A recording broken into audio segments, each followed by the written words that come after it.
भगवते वासुदेवाय। ओम नमो नारायणाय नमः।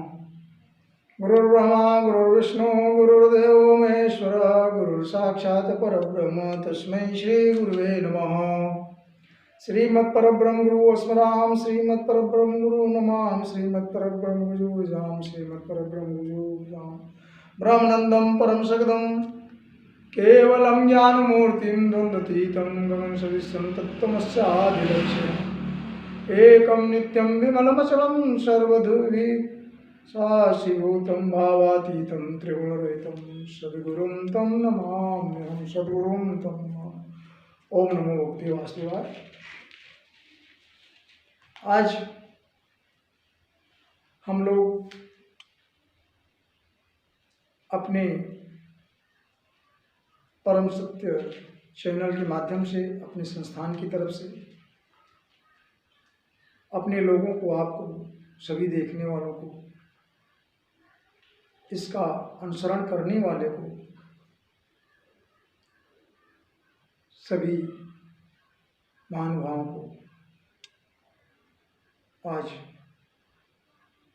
नवरात्र अष्टमी 9 वर्ष के 8वें दिन में आप सबको मंगल कामना, शुभ आशीर्वाद और प्रणाम। हम लोग ईश्वर की सर्वप्रभुसत्ता पर बात कर चुके हैं। सर्वव्यापी ईश्वर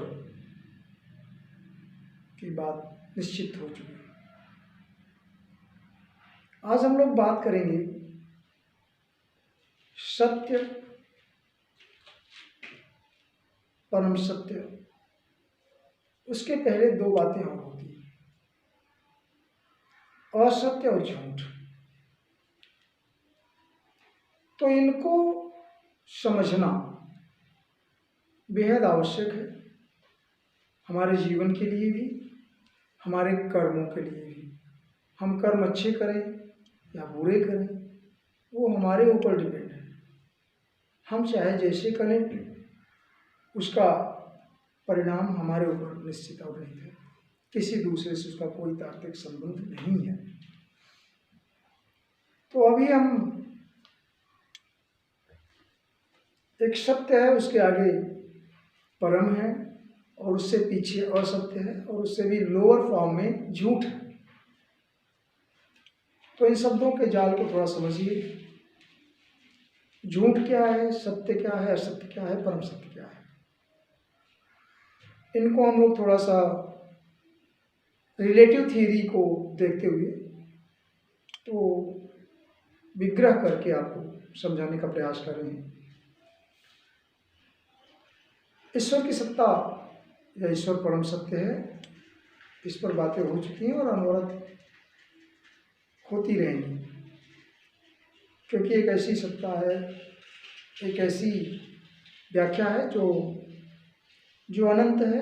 इसीलिए उसका नाम, उस परम सत्य की व्याख्या करने में हम कितने पूर्ण हैं, ये समय के साथ ही निर्धारित हो पाएगा। एब्सोल्यूट राइट, एब्सोल्यूट ट्रुथ की बात करने में हम कितने पहुंच पाते हैं, कितनी सीढ़ी तक उपस्थित होते हैं, ये तर्कसंगत बातें समय समय पर निर्धारित है। अब थोड़ी सी बात आती है रिलेटिव थ्योरी की, कि झूठ क्या है, असत्य क्या है।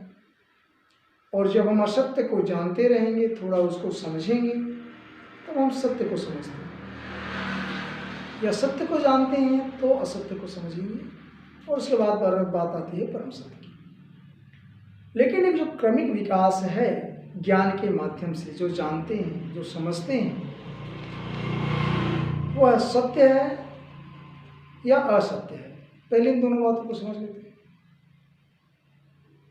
पहले हम लोग असत्य को फॉलो करते हैं कि सत्य को फॉलो करते हैं, या पहले सत्य करते रहते हैं, उसमें बीच में हम असत्य कर लेते हैं, या फिर उसके बीच में झूठ क्या है, सत्य और असत्य के बीच में फिर झूठ का कहाँ से निर्माण हो जाता है, या ये शब्द का क्या अर्थ आ जाता है, बीच में झूठ क्या हो जाता है। ये बात तो निश्चित है कि एक ही चीज का अस्तित्व है, वो सत्य है। उसमें परम लगाना एक विशेषण है, विशेषता है, एडजेक्टिव इंग्लिश में क्या है। और उसको अकरना वो भी एक तरह का निग्लेजिबिलिटी है, नकारात्मक भाव है, असत्य। और झूठ भी उसका लोअर फॉर्म है, सबसे निचला स्तर है सत्य का। तो केवल अगर एक कोई बात है तो वो है सत्य, जो हमारे जीवन में चलता है। हम परम सत्य को ग्रहण करने में बहुत समय लगा देते हैं, या उसको समझने में बहुत समय लगा देते हैं, या हम अपने आप को उसके हिसाब से बदलने में पूरा जीवन बीत जाता है, कई पीढ़ियाँ बीत जाती हैं, कई जन्म बीत जाते हैं, तब हम परम तक पहुँचते हैं। लेकिन सत्य तो हमारे सामने है। सत्य एक ऐसी वस्तु है, या एक ऐसा नोशन है, या एक ऐसा निर्देश है जो हमारे साथ है, हमारे पास है, हमारे अंदर में है। हमारे अंदर तो हमने बताया है कि परम सत्य भी है, जो परमात्मा है तो परम सत्य, लेकिन वो समझने में बहुत देर लगती है। अब झूठ और सत्य असत्य, एक ही पॉइंट लेता हूँ सत्य का, क्योंकि सत्य तो सबके समझ में आता है। जो झूठे हैं उन्हें भी सत्य समझ में आता है, और जानते भी हैं कि इसमें असत्य क्या है। तो हम एक चीज़ की व्याख्या करने का प्रयास करते हैं जो आपके समझ में आए। सत्य जो चीज़ें हो रही हैं संसार में, जो घटित हो रही हैं, वो आपके साथ हो रही हैं, आपके जानने में हो रही हैं, वो सारा सत्य है। जैसे एक छोटे से उदाहरण ले लीजिए। अभी सुबह के 10 बजे हैं।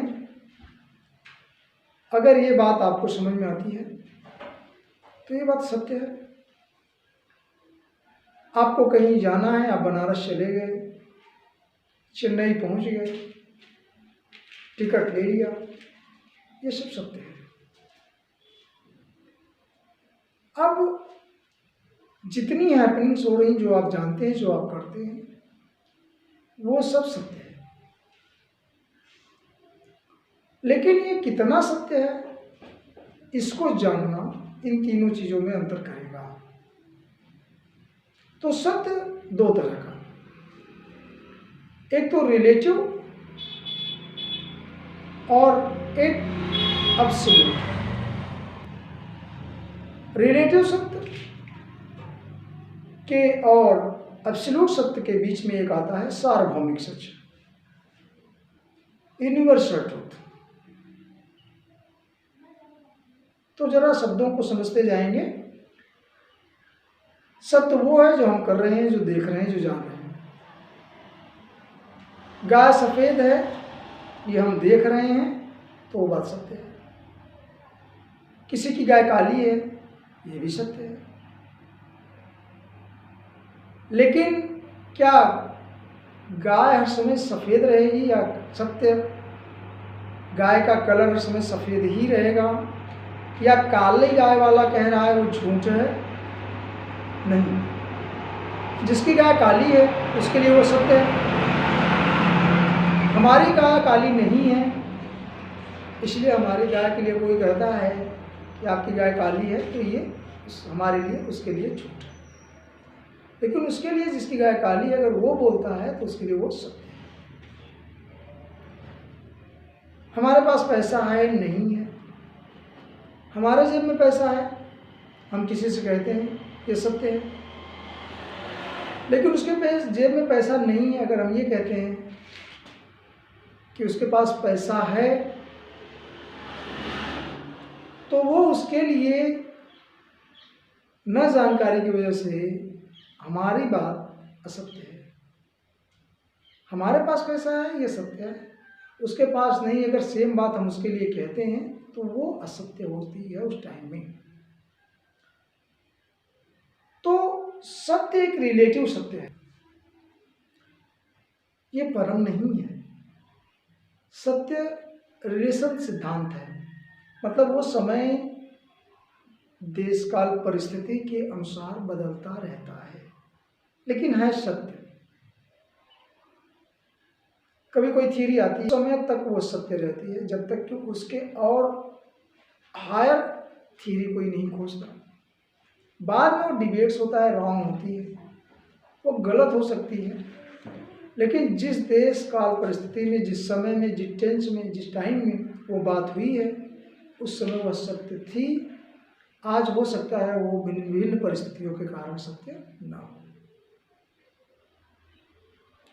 तो सत्य छोटा और बड़ा नहीं है। सत्य जो थोड़े समय में बधा हुआ है, स्थान पर बधा हुआ है, जैसे यहाँ सुबह के 4 बजे हैं तो अमेरिका में शायद कुछ और होगा, सूर्योदय के टाइम वहाँ कुछ और टाइम होगा। तो हमारे यहाँ ये सत्य है और तो उनके यहाँ वो असत्य है। ये बात अगर हम वहाँ के लिए लागू करते हैं तो कहने का मतलब देश एरिया के हिसाब से वो चेंज है। हमारे यहाँ हमारे साथ क्या हो रहा है वो हम जानते हैं। अगर हम कहते बहुत गर्मी लग रही है, आज हम कहते बहुत ठंडी पड़ रही है, तो ये सबके लिए असत्य प्रतीत होगा, क्योंकि इस समय गर्मी का मौसम है, अप्रैल का महीना है।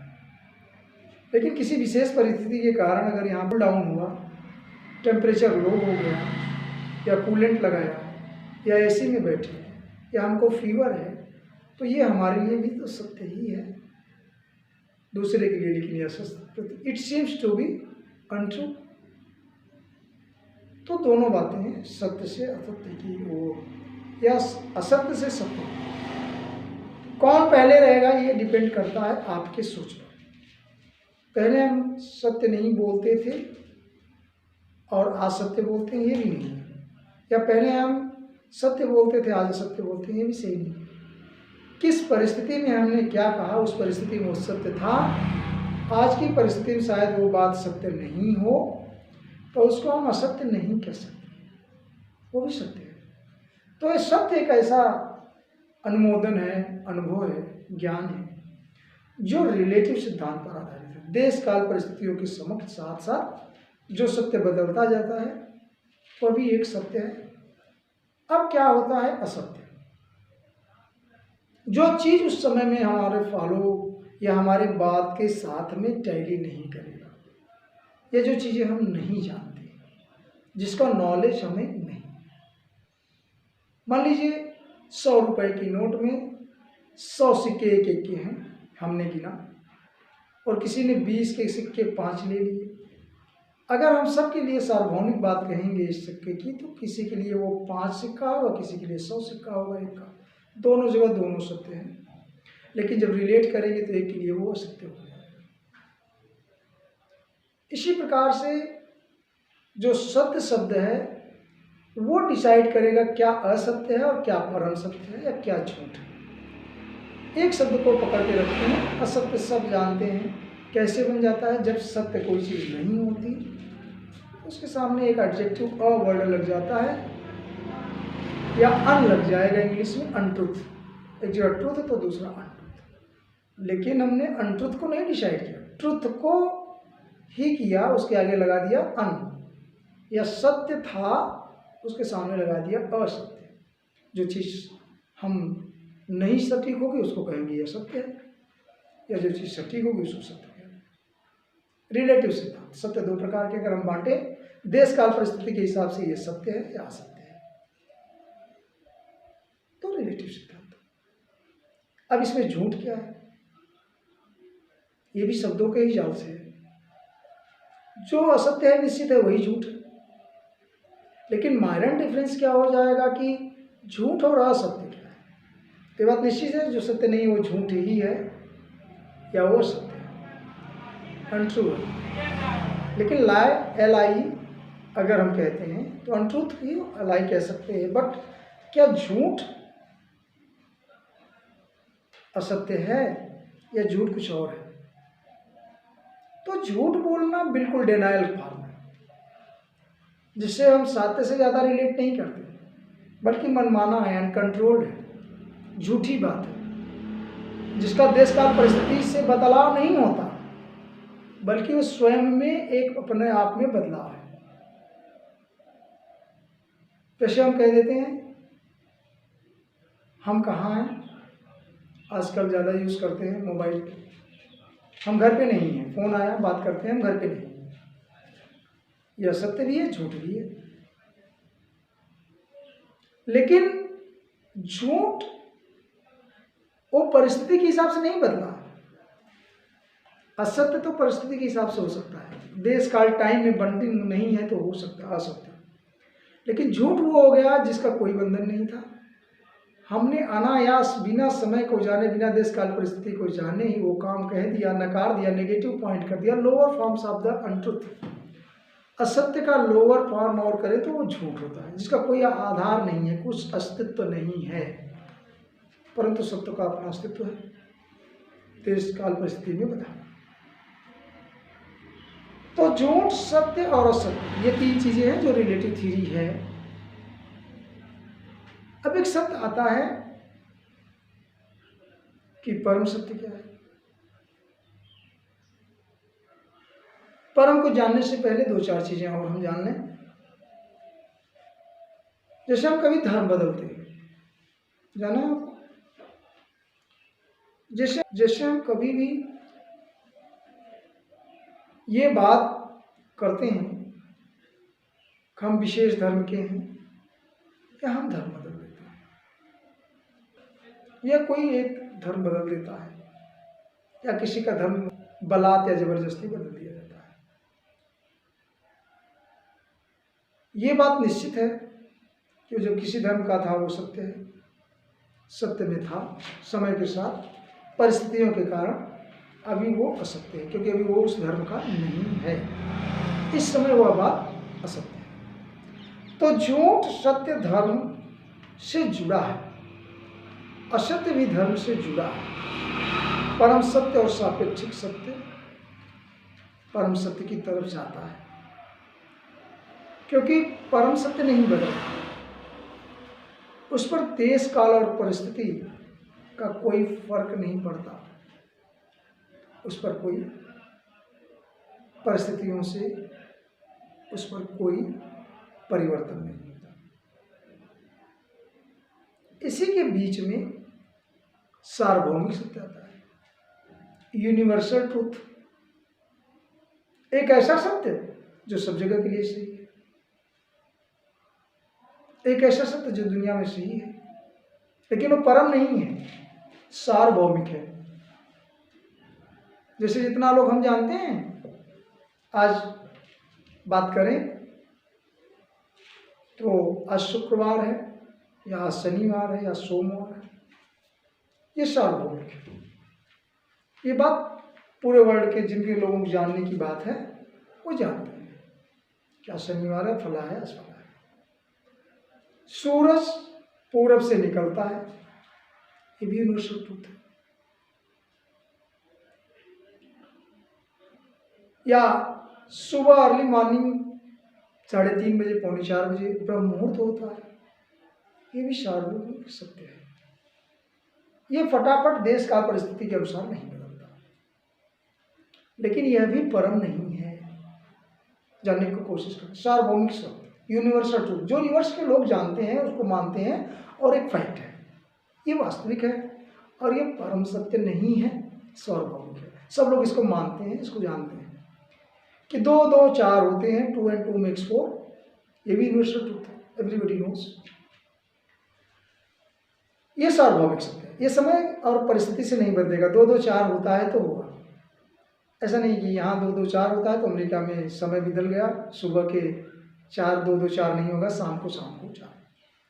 तो ये सार्वभौमिक सत्य है जो सब लोग यूनिवर्स वाले सब जानते हैं, इसीलिए इसके इंग्लिश में लग गया सार्वभौम, या इंग्लिश में लग गया यूनिवर्सल। जो यूनिवर्स के ब्रह्मांड के लोग जानते हैं वो सत्य है, ये यूनिवर्सल ट्रूथ है। तो नो डाउट, यह संदेश नहीं है कि झूठ से अच्छा असत्य आए ऊपर, हायर, उसके एक ऊपर सीढ़ी चढ़ते हैं तो सत्य। सत्य की 2 कैटेगरी, रिलेटिव सत्य जो टाइम के साथ बदलते रहते हैं, और एक सार्वभौमिक सत्य जो टाइम से बदलते नहीं। अब इससे भी ऊपर जो परम सत्य की बात करते हैं, वो जो परमात्मा की बात करते हैं, जो परम ज्ञान की बात करते हैं, ऐसा नॉलेज जो परम के पास है, या जो एकदम यूनिवर्सल ट्रूथ से भी ऊपर है, उस ज्ञान को परम ज्ञान जिसका अध्ययन है, वो परम सत्य की बात जानता है। परम सत्य को सिद्ध करने के लिए परम नेत्र, परम शक्ति की जरूरत है। और परम नेत्र, परम शक्ति, परम नॉलेज कब मिलता है, परम ज्ञान कब होता है? अनटिल अनलेस, जब तक कि हम अपने आप स्वयं को न जानें कि हमारे अंदर परमात्मा का निवास है, जब तक हम संभाव न देखें। जो बात हुई है पहले, everywhere is the God, presence of God is everywhere, in everything, in everybody, संसार में सब जगह ईश्वर की उपस्थिति है, ईश्वर उपस्थित है। अगर ये बात हम जानते हैं तो परम सत्य भी जानते हैं। और ये जानने में हमको कई वर्षों, कई पीढ़ियां लग जाती हैं। और जब ये जानते हैं तो उसी समय अध्ययन होता है परम ज्ञान और परम सत्य का। ये बात निश्चित है, परम सत्य वो है जो परमात्मा है, और परम ज्ञान वहीं से आता है जहाँ पर हम सबको संभाव सकें। लेकिन वो सीढ़ी की बात है, वो स्तर की बात है, वो नॉलेज खुलने पर बात आती है। और वो कब खुलता है? जब हम अपने आप स्वयं को, अपने आप को जागृत करते हैं। परम ज्ञान किसी से लेने की जरूरत नहीं है, परम सिद्धांत भी कहीं आता नहीं। Is the part of meditation and concentration. ध्यान की बात है, योग की बात है, अध्ययन की बात सत्य तक रहती है। लेकिन परम पर पहुंचने के लिए अध्ययन काफी नहीं, के लिए परम को जाने। तो इस तरह से ईश्वर को जानेंगे, ईश्वर सब जगह उपस्थित है, तभी हम इम्पेरिसेबल समझ पाएंगे। जो ईश्वर है और हम नश्वर हैं, वहां परम है और हमारा मरना ये सत्य है। हमारे शरीर का मरना सत्य है, लेकिन उसके अंदर एक आत्मा है, उसका मरना सत्य नहीं है। मतलब वो दूसरी बातों में कह दें कि वो परम सत्य है कि वो जीवित है, लेकिन शरीर का मरना सत्य है। शरीर का बिगड़ना, फॉर्मेशन हुआ है तो बिगड़ना, बांध टूटना सत्य है। परम सत्य उसमें क्या है? जो परमात्मा का परमाणु है, जो परमात्मा का स्थान है हमारे शरीर में, हृदय में, आत्मा के रूप में, वह परम शक्ति हमारे पास है, परम सत्ता उपस्थित है। ये परम सत्य है और यही ज्ञान है। तो परम ज्ञान परमात्मा के पास है, उसकी उपस्थिति के पास है, उसका प्रेजेंस है तो परम है, प्रेजेंस नहीं है तो सारी चीजें सत्य है। परम की स्थिति, उपस्थिति परमात्मा की एवरीवेयर है, इसलिए परम सत्य है। लेकिन अभी आप जानेंगे, मानेंगे, ये आपके ऊपर है। तो जब तक आप समझते हैं, जब तक जानते हैं, तब तक वो बातें सत्य तक रह जाती हैं। जब उसको आप अनुभूति में लेते हैं, अनुभव करते हैं, तो वो परम है। अब बात आती है थोड़े थोड़े ज्ञान की। कोई किसी को ज्ञान दे सकता है, नहीं दे सकता है, ज्ञान रहता है या आता है। क्योंकि स्वामी विवेकानंद ने इस बात को अपने अलग अलग पुस्तकों में जागृत किया है कि whole universe within you, पूरा ब्रह्मांड आपके अंदर है। ये ज्ञान की बात है। कैसे हम इसको जानते हैं कि नहीं जानते? ज्ञान कहीं से भरा जाता है या रहता है? अगर छोटी सी एक घटना लेते हैं, महाभारत के बीच की, तो कृष्ण का बाल्यकाल याद करने श्री कृष्ण योगेश्वर के बाल लीला में उनका प्रसंग आता है बाल्यकाल की अवस्था में, कि एक बार वो मिट्टी खा ली। अब भक्ति योग में अलग अलग तरह की धारणा है। मिट्टी खा लिए या ईश्वर को हम सबको बताने के लिए, संसार को समझाने के लिए मिट्टी खा ली। भक्ति योग, कर्म योग, ज्ञान योग, अलग अलग तरह के जानने के तरीके। लेकिन अगर हम केवल एक छोटी सी बात करें, उन्होंने मिट्टी ले लिया मुंह में तो वो प्रसंग आपने सबने देखा होगा, संसार में वर्णनों में पढ़ा होगा। माता यशोदा उनको दंडित करने के लिए दौड़ती हैं और मुंह खोलो ऐसा करके चिल्लाती हैं। और ये सब जानते हैं कि मुंह खोलने पर क्या होता है। मुंह खोलने पर माता यशोदा चकित होती है। क्या चकित होती हैं? क्या देखकर चकित होती हैं? क्या अनुभूति करके चकित होती हैं? ये आप सब जानते हैं। मुंह खुलता है योगेश्वर श्री कृष्ण का, स्वयं परम कहते हैं, पूरे ब्रह्मांड का दृश्य मुंह के अंदर दृश्यमान होता है। पूरा ब्रह्मांड उनके मुख के अंदर उपस्थित होता है। यह यूनिवर्सल ट्रूथ नहीं है, यह सार्वभौमिक सत्य भी नहीं है। पूरे ब्रह्मांड का, पूरे ब्रह्म की व्यवस्था का, पूरी प्रकृति का एक किसी के मुंह में अंदर देखना या उपस्थिति होना, यह परम सत्य है। इसमें कोई दो राय नहीं है, इसमें कोई सत्य और सार्वभौमिक सत्य या रिलेटिव सत्य नहीं है। टाइम के साथ बदला नहीं कभी, ये शाश्वत है। शाश्वत है, no binding with the time. देश काल परिस्थिति के हिसाब से ये बदला नहीं। यह यूनिवर्सल ट्रूथ है, यह सार्वभौमिक सत्य, यह परम सत्य, ये सब सत्यों से सत्य है, नजदीक परम। अब हमारे मन में ज्ञान आता है या रहता है? तो ज्ञान हमारे अंदर उपस्थित है या हम कहीं से लाते हैं? देखिए, ज्ञान की बात करते हैं, नॉलेज की बात करते हैं, तो शिक्षा की बात आती है। शिक्षा की अलग अलग उपस्थिति जब हम देखते हैं, अलग अलग दार्शनिकों ने शिक्षा की अलग अलग परिभाषा बताई। तो शिक्षा सतत विकास, किसका विकास? जो हमारे शरीर के अंदर है। ज्ञान कहीं से डालने की जरूरत नहीं है, ज्ञान स्वतः उत्पन्न होता है। ज्ञान उत्पन्न के तरीके क्या हैं? ध्यान से पढ़कर, देखकर, अनुभव करके, सुनकर, ये सब ज्ञान आपके अंदर उपस्थित है। तो करते क्या है? देख करके टैली कर। जो अंदर अनफ्लोर है, जो इंटरनल नॉलेज ऑलरेडी आपके माइंड में है, सेल्स में, कोशिकाओं में है, डीएनए में है। साइंस से बात करें तो डीएनए में सारा प्रोजेक्ट है।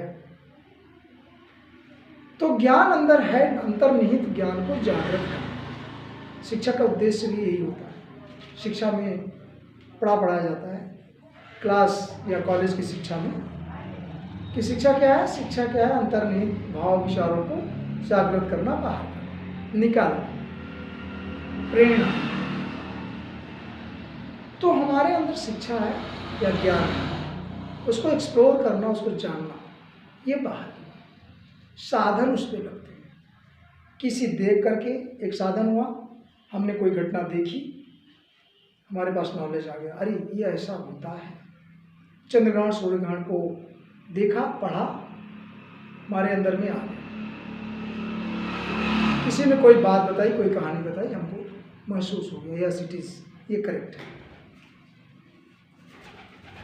सामने में अंतर्निहित ज्ञान को बाहर कर देना। साधन अनेक हो सकते हैं। कोई करके सीखता है, कर्मयोग की तरफ जाता है। जैसे हम आग से जल जाते हैं तो हमें ज्ञान हो जाता है कि आग जलाती है, फिर आपको देखेंगे तो उससे बच के रहेंगे। बच्चा आग से जलता है, दोबारा आग की तरफ नहीं जाता। रूसों ने बात कहा, रूसों ने थियरी दी कि प्रकृति की गोद में रहो, रखना सीखो, प्रकृति के साथ रहो, प्रकृति की गोद में बच्चे को छोड़ दो, वो सीख जाएगा। तो इसका मतलब ये तो नहीं है कि प्रकृति ने उसको ज्ञान दिया, ऐसा नहीं है। प्रकृति एक कारण बनती है कि आग की तरफ हम जाते हैं, छूते हैं, बच्चा छूता है तो उसको तुरंत जलने का अनुभव होने के नाते हाथ पैर सिकोड़ लेता है और अंदर उसका प्राकट्य होता है किस चीज़ का, एक्सपीरियंस बाय, उसको अनुभव हो जाता है समथिंग रॉन्ग, कुछ गलत है, और उसके लिए उसके अंदर होता है जो सेंस आर्गन। अब थोड़ी सी साइंस की बात से रिलेट करते हैं। सेंस आर्गन जो होता है, न्यूरल नर्व सिस्टम जो उसका है, उससे उसको ब्रेन को आइडिया जाता है, सेंस जाता है कि समथिंग इज गोइंग अराउंड, कुछ गलत तो हो रहा है, और उसको ज्ञान आता है। तो आग से जलना एक माध्यम है ज्ञान पैदा करने का, अंदर में जो उपस्थित है उसको एक्सप्लोर करने का, लेकिन ज्ञान डाल नहीं दिया आग ने, अनुभव। तो ज्ञान अपने अंदर है, इससे बाहर से डालने की जरूरत है। और अगर शिक्षक बाहर से, कहते हैं शिक्षक पढ़ाता है, ज्ञान देता है, ज्ञान क्या देगा? या हम आपको ज्ञान दे नहीं सकते। आपके अंदर निहित अंतर्निहित ज्ञान को जागृत करना, एक्सप्लोर करना बाय द मीडियम, माध्यमों से, तर्क से ज्ञान होना, अनुभव से ज्ञान होना, पढ़ करके जानना, ये सीखना, लर्न, ये कहीं बाहर से आने वाली चीज़ नहीं है। अगर ऐसा होता तो साधन ही ज्ञान होता। तो ऐसे जानिए कि खाना खाते हैं, खाना डालते हैं, एनर्जी ट्रांसफर होती है, लेकिन ज्ञान के लिए क्या उसका साधन डालते हैं शरीर में? कहीं ऐसा सुना कि आपने बुक या ग्रंथ को किसी के शरीर के अंदर डाल दिया और उसको ज्ञान आ गया? ऐसा होता है? नहीं। तो इसका मतलब अगर बुक में लिखी हुई चीजें ज्ञान देती या बाहर से ज्ञान डालते तो ग्रंथों को डाल देते। छोटे बातों में हम लोग थोड़ी भाषा में कहते हैं ज्ञान पिलाना, ज्ञान देना, दोनों सही नहीं, ये हम नहीं कर सकते। कर क्या सकते हैं? जागृत कर सकते हैं ज्ञान को। जो व्यक्ति विशेष या जीव विशेष के अंदर ज्ञान है उसे जागृत करना, this is the main work. ये कर्मयोग में आता है। हम जागृत करने के कई साधन ले सकते हैं, कर्म करके, ज्ञान योग, ज्ञान दे करके, प्रीच करके, समझा करके, भक्ति योग, भजन में आनंद लेकर के, भगवान की सेवा करके, या किसी के प्रति विशेष लव और लव से प्यार का भावना बना के भक्ति योग कर सकते हैं। उससे भी हम सीखते हैं, नॉलेज और ज्ञान आता है। ये समस्त चीजें, नॉलेज, ज्ञान, ये सब सत्य की चीजें हैं। और सत्य आपके अंदर अंतर्निहित भाव है, और ये सबसे बड़ा सत्य है जो परम से आया हुआ भाव है, जो आपके अंदर उपस्थित है, जिसे हमें जागृत करने की जरूरत है by the medium, with the help of साधन, जिसे हम कहते हैं पढ़ने से, लिखने से, ज्ञान देने से, समझने से, करने से, भक्ति से, सारे योग से, शास्त्र से। इसे जागृत करना एक परम सत्य बात है। परम यही है जिसे हम अंतर्निहित भावों को जागृत कर सकते हैं, वो परमात्मा का नाम। वहां तक पहुंचने के लिए हमें आवश्यकता पड़ती है ध्यान की। ध्यान योग करना पड़ता है, जो अंतर्निहित भाव है चीजें उसे आप जानें। अब एक छोटी सी बात हो तो कहने का मतलब, truth is there with you, सत्य और परम सत्य आपके अंदर है, जो नॉलेज के, ज्ञान के माध्यम से उसको जागृत कर सकते हैं। बाहर से डालने की जरूरत नहीं।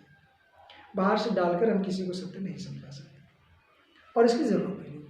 लेकिन साधन दे सकते हैं, गीता भागवत का कहानी करके, रामचरितमानस का पाठ पढ़ा के, कुरान के आयतों को पढ़ा कर, ईसाई धर्म की जो यहोवा की बातें हैं बता करके, बाइबल के सिद्धांत को समझा, फिलासफर के बुक से आप बता सकते हैं, साइंस के सिद्धांतों से समझा सकते हैं, लेकिन हम डाल नहीं सकते। ज्ञान को डाल नहीं सकते, सत्य को जागृत कर सकते हैं, सत्य को बाहर से डाल नहीं सकते। वो आपके ही अंदर है, और आपको बताया है परमात्मा आपके अंदर है। और जब परमात्मा के आपके अंदर पूरी पूरी जागृति होती है तो वो बात सत्य होती है। उस सत्य को हम परम से जोड़कर परम सत्य कहते हैं। कहीं जाने की जरूरत नहीं है परम सत्य को खोजने की, किसी ईश्वर के पास जाने की जरूरत नहीं, किसी धर्म में जाने की। आपको स्वयं मेडिटेशन और ध्यान की जरूरत है, आपको स्वयं भक्ति योग की जरूरत है, कर्म योग की जरूरत है, जो आपको जागृत करके देता है परम सत्य, जो आपके अंदर ऑलरेडी अंतर्निहित है, उपस्थित है। माध्यम अलग अलग हो सकते हैं। दूसरी एक बहुत बड़ी सी छोटी सी बड़ी बात, लेकिन छोटे से एग्जाम्पल से, बचपन की बात से हम आपको समझाने का प्रयास करते हैं। बातें समझ में आती हैं तो निश्चित कमेंट करें। शब्दों को जानने की जरूरत नहीं है। एक आदमी कभी अपना धर्म बदलता है, कभी विचार बदलता है, बदलने दीजिए, कोई दिक्कत नहीं है। देश काल परिस्थिति आएगी, होता रहेगा। किसी भी धर्म में जाएं, किसी भी बात को देखेंगे,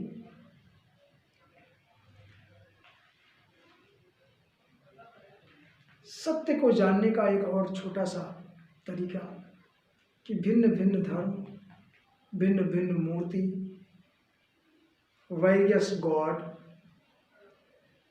33 कोटि, जो 33 नंबर में है, कोटि का मतलब प्रकार, टाइप, इन देवताओं का फॉर्म, अलग अलग रूप,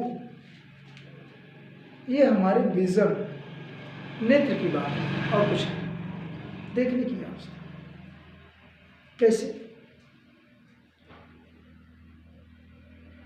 हमारे मन में कभी बचपन की बात से उदाहरण है, बच्चों के खेल से उदाहरण है, थोड़ी सी बात जो बच्चों के खेल से आप सीख सकते हैं वो सीखिए। अपने को थोड़ा ओपन कर दीजिए, खुला छोड़ दीजिए, बच्चे की बात से सीखिए। क्या सीखना है? एक बच्चा मिट्टी का, गीली मिट्टी करके लाता है, खेलता है, कभी वो उससे लट्टू बनाता है, तो कभी उस मिट्टी का वो गेंद बनाता है, कभी उसको चिपटा करके गीली मिट्टी का कुछ और बना देता है, कभी उससे गाड़ी बना देता है, कभी उससे घोड़े बना देता है, कभी उससे शंकर जी की पिंडी बना देता है, कभी उससे मस्जिद और घर बना देता है, वो गीली मिट्टी से। ध्यान दीजिए, इससे आपको कुछ सीखने को मिलेगा। हम भी थोड़ी से और कठोर चीज़ों पर चले जाए, बड़े लोगों पर, मूर्तिकार होता है, आपने कहा कि हनुमान जी की मूर्ति बनाई,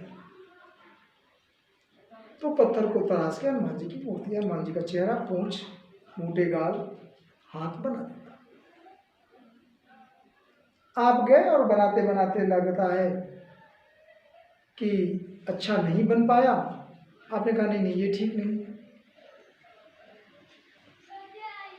या आपने कुछ दिन उसकी पूजा करी, उस मूर्ति की पूजा करी, और आपके मन में आया कि नहीं ये मूर्ति तो खंडित हो गई, टूट गई है, और मान लीजिए किसी घटनावश, ये केवल उदाहरण समझने के लिए है, किसी पर आक्षेप आरोप नहीं।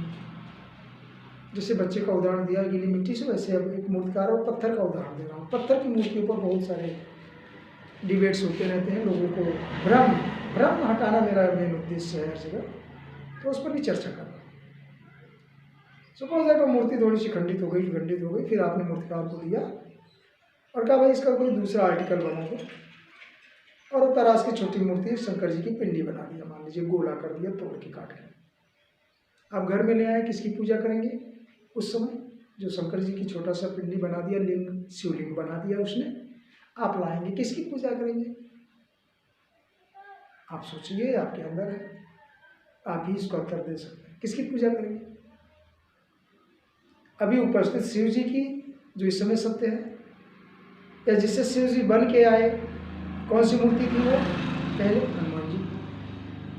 अब आपके अंदर ट्रायल में आएगा, दुविधा आएगी, जब आप जानते रहेंगे कि ये तो पहले हनुमान जी की मूर्ति थी और अभी मैंने इसको शिव के रूप में लिया, उस समय आप किसका वेद पढ़ेंगे, किसका मंत्र पढ़ेंगे, किसका अर्चन करेंगे? तो उस समय शिव जी का मंत्र पढ़ेंगे या हनुमान जी का? जिन लोगों को थोड़ा सा मूर्तियों में और भेदभाव है वो जाने। मान लीजिए आपको पता है कि हमने हनुमान जी की मूर्ति ली थी, इसलिए आपके मन में ये भी बात आ सकती है बीच बीच में कि यार तो हनुमान जी की मूर्ति थी, इसलिए हनुमान जी का ही आराधना करके शिव जी की करें। लेकिन जिसको नहीं पता, वो मूर्तिकार ने उस मूर्ति को, जो शिव जी को बनाया हनुमान जी की मूर्ति से, पत्थर से, उसको दे दिया दूसरे किसी भक्त को, दूसरे किसी ने उसको खरीद के लिया, तो जाके स्थापना करेगा, उसमें प्राण प्रतिष्ठा करेगा। तो किसकी प्राण प्रतिष्ठा करेगा? शिवलिंग में शिव जी की करेगा। कि हनुमान जी की करेगा उस मूर्ति में? अगर शिवलिंग बन के मिला उसको तो किसकी प्राण प्रतिष्ठा पंडित जी करेंगे वेद शास्त्रों के वेद मंत्रों से? किसकी? शिव की। अस्य आया प्रतिष्ठा, प्राणा प्रतिष्ठा, प्राण डालेंगे तो शिव जी का। तो किसके मन में ये सिंबल है, ये फॉर्म किसके मन में है? उस मूर्ति में, उस एटम मॉलिक्यूल्स में, उस पत्थर में, उस ग्रेनाइट, उस संगमरमर में, या आपके मन में, या मूर्तिकार के बनाने? आप समझिए। और जबकि सब चीजें सब जगह सत्य हैं। कभी हनुमान जी की मूर्ति सत्य थी तो कभी शिव जी की मूर्ति सत्य, कभी ब्राह्मण जी उसमें प्राण प्रतिष्ठा करता था, शंकर जी का मंत्र पढ़ते हैं, वो भी सत्य है। बात मेरी समझने की कोशिश करिए। जगह जगह वो सत्य है, असत्य नहीं है। लेकिन दूसरे वाले के लिए जब आप कहेंगे कि भैया ये पहले हनुमान जी की मूर्ति थी अब शंकर जी की है, तो उसे ये असत्य प्रतीत होगा। इतना ही अंतर है। क्योंकि वो क्या देख रहा है? वो शिव जी की मूर्ति देख रहा है, शिवलिंग देख रहा है। तो उसके लिए अगर आप हनुमान जी की बात करेंगे कि हनुमान जी की मूर्ति थी, मैंने ऐसे ऐसे किया, तो वो आपकी बात पर भरोसा कर भी सकता है, नहीं भी कर सकता है। किसकी बात है? आप तो अपनी जगह सत्य हैं कि आपने सत्य बता दिया। अब वो भरोसा करेगा नहीं करेगा ये उसके ऊपर है, क्योंकि उसके लिए वही सत्य है जो देख रहा है। तो उस मूर्ति में आप इस समय जो प्रेजेंस है सत्य शिव जी की मूर्ति है, उसकी प्राण प्रतिष्ठा होगी, पक्का है। और इस तरह से मैं ये कहना चाहता हूं कि सत्य ये दोनों, लेकिन क्या यह परम है? परम सत्य ये बात है क्या कि जब चाह मूर्ति को हनुमान जी से शंकर जी बनाया, और जब शंकर जी की मूर्ति में किसी से कहते हैं तो प्रतिष्ठा नहीं है तो इस बात को नहीं मानते। लेकिन आप एक बात जानते हैं कि ये दोनों अपने अपनी जगह सत्य हैं। एक दूसरे से कहने पर यह सत्य हो सकते हैं, लेकिन फिर भी ये परम सत्य नहीं है। परम सत्य क्या है? परम सत्य तो ये है कि वो संगठन जो बना है, जो मॉलिक्यूल से अणुओं से संगठित होकर पत्थर कैल्शियम कार्बोनेट की ये मूर्तियां बनी हैं, उसके अंदर एक अणु, एक परमाणु है जो परम की अवस्था है, जिसमें परमात्मा का वास है। जो उसकी आत्मा है वो आपकी आत्मा है, वो उस मूर्ति की, उस प्राण की आत्मा है। परम सत्य तो ये है, और इसे आपको जानना है, मानना है, और आप सब मुझे लगता है आप मान भी गए होंगे। जैसे कि बच्चा ने जब चाहा श्री कृष्ण की मूर्ति बनाया, जब चाहा उस मिट्टी से घर बनाया। तो मिट्टी घर मूर्ति या उसका गेंद या मिट्टी से बना हुआ बाल, ये सत्य नहीं है, क्षणिक सत्य, सार्वभौमिक सत्य भी नहीं। लेकिन वो मिट्टी का कण जो ऑलरेडी ऑलवेज है और रहेगा, उसका फॉर्म बिगड़ जाएगा। मिट्टी से सूखी मिट्टी, गीली मिट्टी या पतला पतला टूट करके कचरा मिट्टी हो जाएगा, उसका फॉर्म गैसियस हो सकता है, लेकिन उसके अणु नहीं बदलेंगे, उसके अणु बदलेंगे, परमाणु नहीं बदलेंगे, एटम नहीं बदलेंगे, एटम नहीं बदलेंगे। वो परम सत्य है। Same thing with the religion. और धर्म की बात हम थोड़ा सा करें तो आप इसे भी, दोनों में अगर आप क्लियर हो जाए, मेरा आपसे इस चीज़ों पर बात करने का अर्थ है सिर्फ आप सत्य को पहचानें, परम सत्य को जानें। कहीं चलाने की जरूरत नहीं, जो आपके अंदर है उसे एक्सप्लोर करें by your example with the help of art are together. आप मिसयूज ना हो, अपने को अंधकार में न रखें, ये मेरा पूरा उद्देश्य है, मेरे संस्थान का पूरा उद्देश्य है। क्या हमारे विज्ञान से जोड़ने का सिर्फ ये अर्थ है। अब बात आती है कि धर्म कहाँ पैदा होता है। जो मैंने सीखा है स्वामी विवेकानंद के ग्रंथों से, धर्म ग्रंथों से, उपनिषद गीता की मदद से, गीतोपनिषद जिसे आप कहते हैं, गीता सार जिसमें महाभारत पुराण का एक पार्ट है उपनिषद या गीता सार, गीतोपनिषद, इसमें भी ये बात आई है। स्वामी विवेकानंद ने भी लिखा है, धर्म डर से शुरू होता है। कहाँ से शुरू होता है? डर से। धर्म डर से शुरू होता है और प्यार में खत्म हो जाता है। स्वामी विवेकानंद का कथन। तो ये डर क्या है और प्यार क्या है। और सबसे बड़ी बात है कि डर से शुरू हुआ और प्यार में खत्म हो गया। तो धर्म का अस्तित्व क्या है? क्या धर्म का अस्तित्व ऐसा है कि आपको डराए या आपसे प्यार करे? और जब प्यार करते हैं तो कहते हैं प्यार से खत्म हो जाता है, तो इसका मतलब फिर धर्म खत्म हो गया। तो हम कब तक धार्मिक हैं, कब तक हमारे पास धर्म का अस्तित्व है, वो बात पर थोड़ी सी बात करें कि धर्म कब होता है, कहाँ होता है, कहाँ तक चलता है, उसका अस्तित्व क्या है। हम लोग जो धार्मिक हैं, जो हम लोग